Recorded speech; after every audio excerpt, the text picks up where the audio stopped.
കുട്ടികളുടെ അശ്ലീല ദൃശ്യങ്ങൾ സൂക്ഷിച്ചു. 44-കാരന് തടവ് ശിക്ഷ.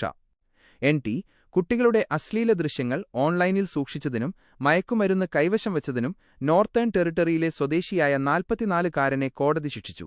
3 വർഷവും 6 മാസവുമാണ് തടവ് ശിക്ഷ. വ്യാഴാഴ്ച കാതറിൻ ലോക്കൽ കോടതിയാണ് ശിക്ഷ വിധിച്ചത്. കുറഞ്ഞത് 1 വർഷവും 9 മാസവും നോൺ പരോൾ പീരിയഡ് ജയിൽവാസം അനുഭവിച്ച ശേഷം മാത്രമേ ഇയാൾക്ക് പരോളിന് അർഹതയുണ്ടാവുകയുള്ളൂ. സംഭവത്തിന്റെ വിശദാംശങ്ങൾ.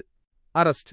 അമേരിക്കയിലെ national centre for missing and exploited children (NCMEC) നൽകിയ വിവരത്തിന്റെ അടിസ്ഥാനത്തിൽ ഓസ്ട്രേലിയൻ ഫെഡറൽ പോലീസും AFP നോർത്തേൺ ടെറിട്ടറി പോലീസും ചേർന്ന് നടത്തിയ അന്വേഷണത്തിലാണ് ഇയാൾ പിടിയിലായത്. തെളിവുകൾ.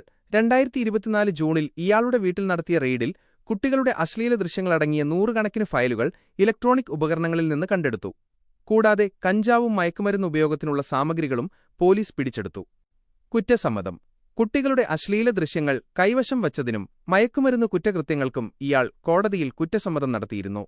കുട്ടികൾക്കെതിരായ ഓൺലൈൻ കുറ്റകൃത്യങ്ങൾ തടയാൻ കർശന നടപടികൾ തുടരുമെന്നും കുറ്റവാളികളെ നിയമത്തിനു മുന്നിൽ കൊണ്ടുവരുമെന്നും പോലീസ് ഉദ്യോഗസ്ഥർ വ്യക്തമാക്കി.